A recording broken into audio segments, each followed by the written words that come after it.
Olá, está começando mais um Meio Ambiente por Inteiro, o programa que discute e analisa temas que fazem ou que vão fazer a diferença no dia a dia de todos nós. O poder de cura das plantas é conhecido desde a antiguidade. Muita gente prefere os remédios naturais aos industrializados. A ciência que se ocupa do tratamento das doenças através de plantas medicinais é a fitoterapia. A natureza é, sem dúvida, uma importante aliada quando o assunto é saúde, mas é importante se informar corretamente antes de fazer qualquer tratamento natural. Para falar sobre o uso das plantas medicinais e de outras medicinas complementares, eu recebo aqui no estúdio a especialista em fitoterápicos da Anvisa, Ana Cecília Bezerra. Olá, Ana Cecília. Olá, Carolina. Também está conosco o homeopata e presidente da Associação Brasileira de Medicina Antroposófica aqui no Distrito Federal, Paulo Tavares. É um prazer recebê-lo, Paulo. Obrigado. Antes de darmos início à nossa conversa, vamos conhecer um pouco mais sobre o poder das plantas medicinais. Chás, ervas, própolis. As plantas medicinais são as preferidas de muita gente. Sempre existe uma receitinha na hora do desespero. A gripe, então, melado é ótimo. Pegar melado dessas ervas e fazer melhor do que remédio, que é antibiótico. É um mastruço, acho que você ouviu falar, né? Minha mãe usava mais para infecções. Inclusive, até, por exemplo, se você tinha problema, quebrou algum osso, né? E também serve como calcificante. São ervas medicinais, então é muito melhor do que outros preparativos. Essa família tem hábitos saudáveis. Eles são vegetarianos, procuram sempre os alimentos ricos como frutas, legumes, verduras, soja. Preferem prevenir com uma rotina regada a cuidados com os alimentos do que só procurar a solução depois de doentes. Por exemplo, ao invés de você tomar um refrigerante, você tomar um suco, ok?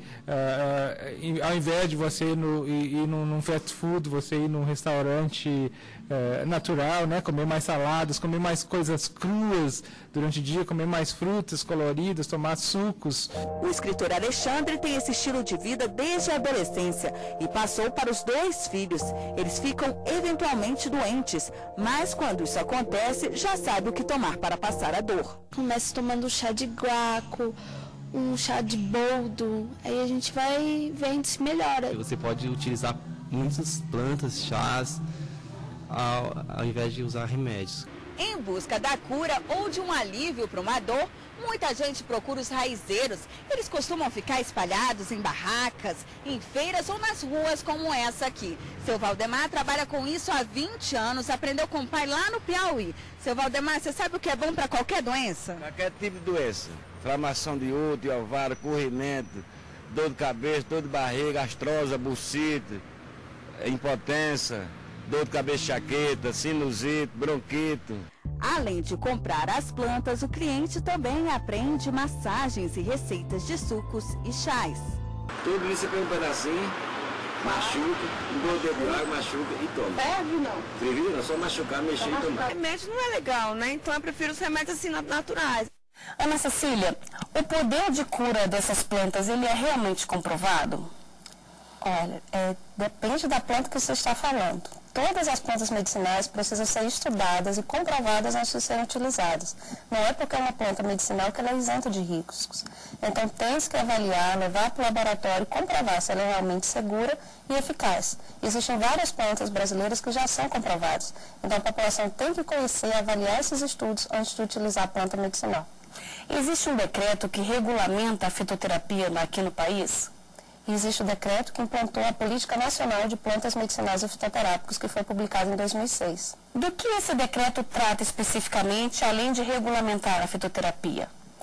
Na verdade, a fitoterapia já era regulamentada no país desde o início da utilização de medicamentos. Fitoterápicos são medicamentos convencionais no país. Então, desde que se tem os decretos portugueses, da época da colonização, a fitoterapia já é regulamentada. Mas como uma política pública que ela foi implementada em 2006. E o objetivo dessa política é desenvolver toda a cadeia, desde a produção, a industrialização, a produção em farmácias das plantas medicinais e do medicamento fitoterápico, que é o medicamento obtido a partir das plantas. Paulo, qual é a diferença entre a fitoterapia e a homeopatia? A fitoterapia, ela é um tipo de medicina que ela extrai os princípios ativos das plantas, estuda, né, comprova então a eficácia desses princípios e usa o princípio quimicamente. A homeopatia usa medicamentos tanto do reino vegetal como do reino mineral e do reino animal.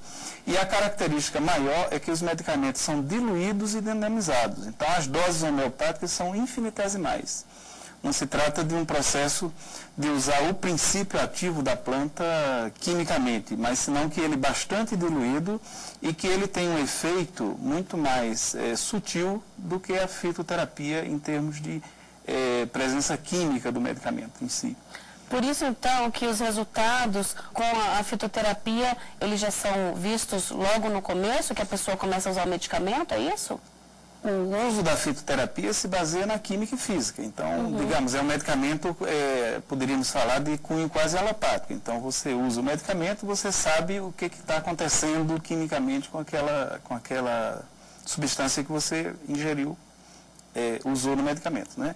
Agora, na homeopatia, você vai trabalhar pela lei do semelhante. Então, você vai dar aquilo que é o princípio energético daquele material que você está usando. Então, os efeitos são mais lentos, né? Não menos eficazes ao longo do tempo e também não é uma medicina que se aplique a todas as ocorrências médicas que vierem, né? As ocorrências de emergência e de urgência têm que ser tratadas com a medicina convencional. Não há um conflito nisso. E a medicina antroposófica? A medicina antroposófica é um pensamento médico, é uma racionalidade médica que usa medicamentos dinamizados, né, homeopáticos, digamos, usa medicamentos fitoterápicos e usa também medicamentos alopáticos. Ela tem um modo de pensar a medicina um pouco diferente, mas ela não inventa um novo medicamento, ela se usa daquilo que já tem.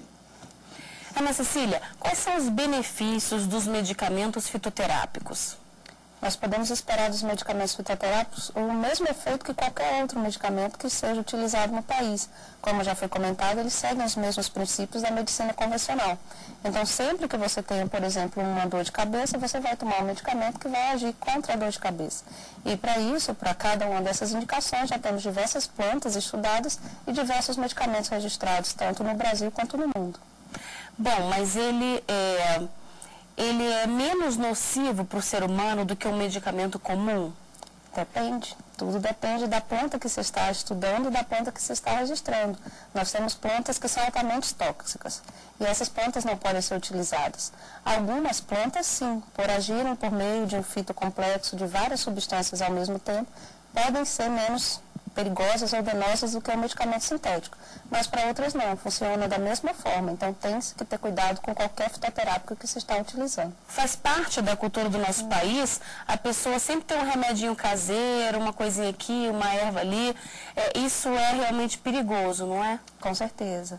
A Anvisa publicou recentemente uma norma com várias plantas medicinais, com um estudo que se tem padronizado sobre essas plantas medicinais. E nessas plantas incluem-se várias plantas brasileiras. Então a população pode buscar no site da Anvisa uma resolução chamada Resolução 10, que tem várias informações sobre várias plantas medicinais. Se você conhece cada planta medicinal que está utilizando, a probabilidade de ter um efeito adverso ou um risco com o uso daquela planta é bem menor. A questão da dosagem também é bem importante, não é, Paulo?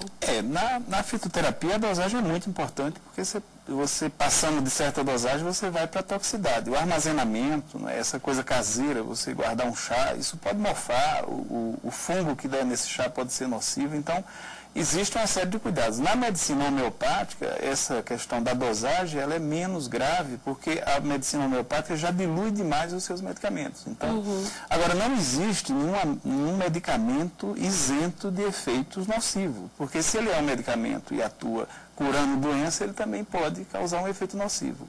Por isso que eu, como médico, eu contraindico a automedicação o máximo de possível, porque você tem um profissional que conhece da área, é melhor que você busque esse profissional.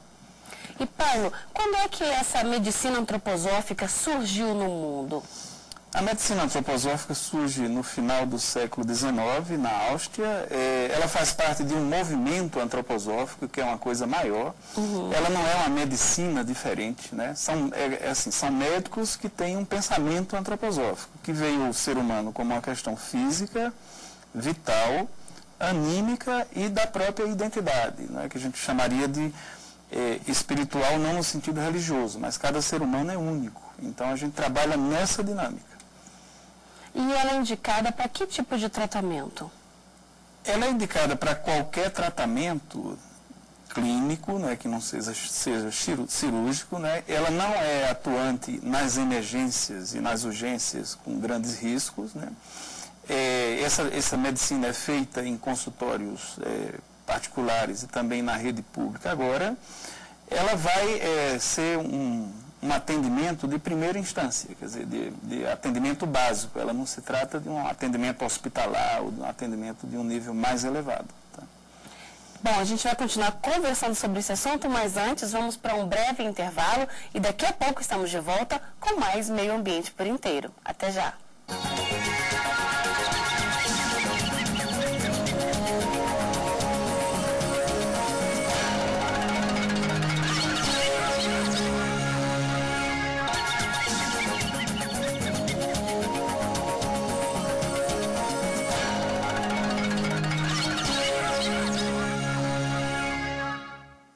Estamos de volta com o Meio Ambiente por Inteiro, que hoje discute a questão do uso das plantas medicinais e outras medicinas complementares. Participam do programa a especialista em fitoterápicos da Anvisa, Ana Cecília Bezerra, e o homeopata e presidente da Associação Brasileira de Medicina Antroposófica aqui no Distrito Federal, Paulo Tavares.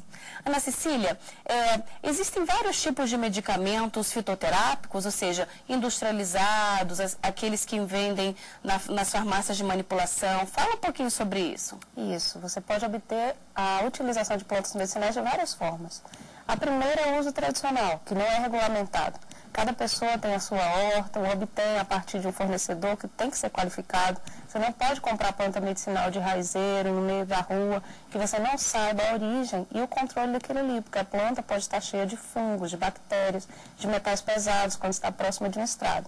Então, se você compra de uma boa farmácia, de um bom estabelecimento, você pode utilizar a planta medicinal, ou mesmo se você a tem em casa. Outra forma é você procurar um profissional de saúde que vai te prescrever o medicamento. Esse medicamento pode ser comprado tanto na farmácia de manipulação quanto da indústria farmacêutica. Hoje nós temos já cerca de 400 fitoterápicos registrados no Brasil, ou seja, produzidos por grandes indústrias que fazem todo o controle de qualidade desse produto. Esse produto já vem padronizado com bula, com rotulagem, informando qual é a forma correta e como é a menor possibilidade de você ter riscos com o uso desse medicamento. Isso da indústria. E por fim, você ainda pode comprar na farmácia de manipulação.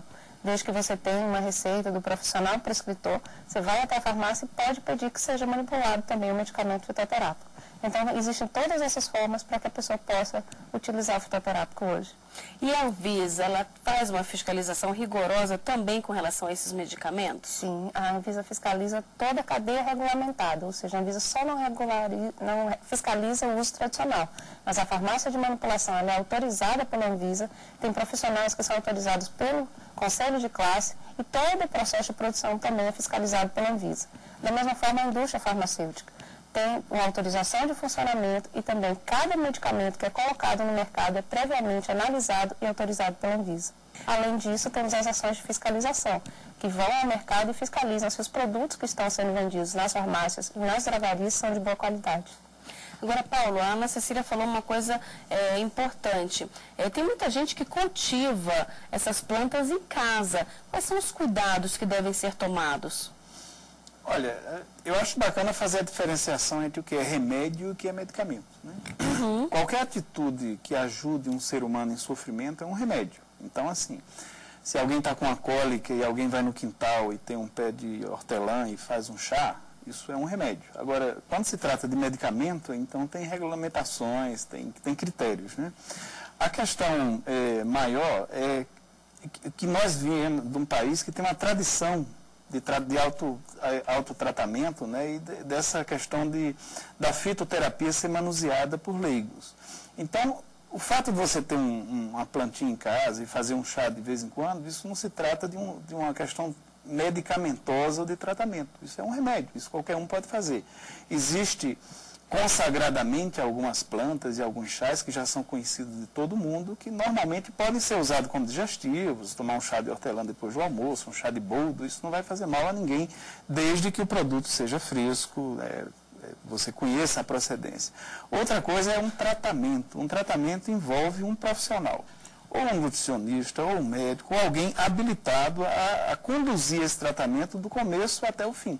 Entende? Então, a gente faz muita questão de deixar claro assim, ninguém quer impedir as pessoas de tomarem o seu chazinho depois do almoço, é até um hábito muito bom. Mas quando se trata de doenças, de enfermidades, o concurso de um profissional da área é muito importante. E qual é a maneira correta de fazer um chá em casa? O uso tradicional das plantas medicinais. Um ponto principal é a matéria-prima, ou seja, você plantou na sua casa e para plantar você tem que ter certeza da espécie, porque há muita confusão com nomes populares de plantas. Por exemplo, a melissa é conhecida por esse nome em várias plantas diferentes no país. Então você tem que ter certeza que aquela planta que você está plantando é que você realmente quer ingerir. Então esse é um primeiro ponto, obter de uma fonte que seja confiável. Se você quer plantar em casa, então é coletar e fazer o chá o mais rápido possível. Porque se você vai passar por uma etapa de secagem, você tem que conhecer como é a melhor forma de secar cada planta medicinal. Não se deve expor ao sol, não se pode deixar por muito tempo armazenado, porque ela tanto pode perder os princípios ativos, como também pode ganhando contaminação, seja por fungo ou por bactérias. Então, depois que você tem uma planta, uma matéria-prima de boa qualidade, você vai fazer o chá, que é um nome conhecido popularmente para o que a gente chama de infusões e decocções. Cada planta tem uma forma diferente de preparar. Existem plantas que são as de menor consistência, como as folhas, que não devem ser fervidas. Já existem outras, por exemplo, as plantas que você faz o chá com caule, que devem ser fervidas junto com a água. Então você tem que conhecer cada planta medicinal para saber qual a melhor forma de preparação para obter os melhores efeitos. E sempre que fizer o chá, deve tomar imediatamente. Não é correto fazer 1 litro de chá e deixar armazenado, nem que seja na geladeira, para tomar durante o dia. Muitos chás têm propriedades antioxidantes, tem várias substâncias que se perdem com o tempo. Então, o ideal é fazer o chá na melhor forma para cada planta e ingerir imediatamente. E como cuidar dessa plantação, Paulo? Como a própria doutora Ana falou, a gente tem que saber com o que a gente está lidando, né? Segundo, se essa terra que a gente usa, se essa horta que a gente está fazendo tem alguma contaminação, porque muita gente tem costume de usar esterco de gado, esterco de galinha, e nesse material você pode ter uma contaminação muito forte de bactérias e de outros agentes etiológicos que você não quer, né? Então, eu acho assim, como hoje existe uma industrialização de chás também, e é regulamentada também, quer dizer, você compra o chazinho já seco, já feitinho, é mais seguro, é menos problemático. Agora, se você tem muito conhecimento e consegue controlar a sua horta, né, assim como você tem uma horta de alface, de tomate em casa, você pode ter uma horta de plantas medicinais, mas tem que ter cuidado com a procedência e com o tipo de adubo que você usa. Né, e com o manuseio da própria planta ao colher, né, você tem que ter a mão bastante limpa, de preferência com luva para colher essa planta, porque essa questão de contaminação ela é uma questão séria dentro da medicina. E às vezes a pessoa acha que se sentiu mal por causa dos efeitos da planta e na verdade não foi por causa disso, não é? Sim, às vezes pela má manipulação da planta. Ana Cecília, as pessoas que querem se informar um pouco mais sobre o manuseio, sobre o preparo desses chás, a Anvisa disponibiliza algum canal de contato para esclarecer para a população com relação a essas informações? No site da Anvisa tem uma área dentro da área de medicamentos que é específica para medicamentos fitoterápicos. Nós temos um consolidado com todas essas discussões que traz todas as informações sobre os fitoterápicos que são registrados e também temos orientações quanto aos chás, que são as drogas vegetais notificadas, como denominou a Anvisa. Então a pessoa pode entrar no site da Anvisa e obter essa lista de plantas, é a melhor forma de manipular. A forma de plantar não, porque a Anvisa não trabalha com a plantação, com as boas práticas agrícolas. E isso deve ser obtido junto ao Ministério da Agricultura. No site do Ministério da Agricultura também tem um guia de boas práticas agrícolas, que a população pode utilizar.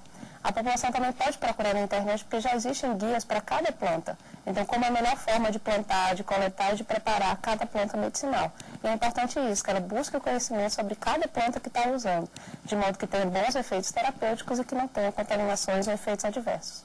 Paulo, esses hábitos naturais que as pessoas vêm adquirindo ao longo do tempo, eles realmente fazem bem para a saúde? As pessoas se sentem mais dispostas, contraem menos doença? Bem, houve um tempo em que os terapeutas e os médicos assumiram demais a saúde em suas mãos, né? Como se a gente desse conta de tudo e resolvesse tudo.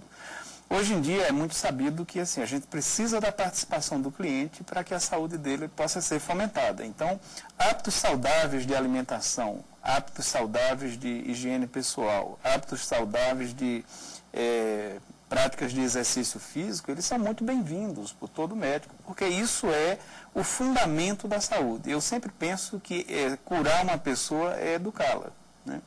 E educar uma pessoa também é curá-la. Então, o bom médico, além da questão da prescrição medicamentosa que ele faz, ele também tem um aconselhamento quanto a essas práticas.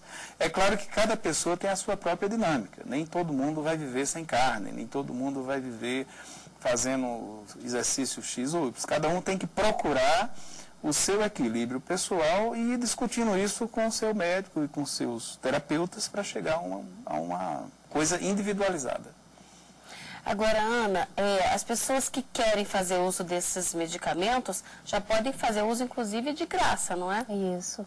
Desde a publicação da Política de Práticas Integrativas e Complementares do SUS, que foi em 2006 também, hoje nós temos disponível no Sistema Único de Saúde as terapias complementares, a fitoterapia, a homeopatia, a acupuntura e até o termalismo social. Então, cada pessoa pode buscar o SUS e pedir a utilização dessas terapias.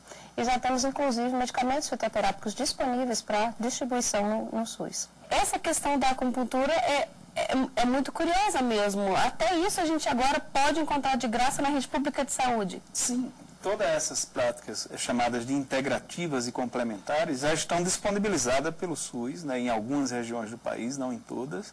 E as pessoas podem procurar. O que é muito interessante é que algumas pessoas procuram essas práticas mais, digamos assim, menos ofensivas de saúde, mas elas não querem assumir a responsabilidade pela sua própria saúde.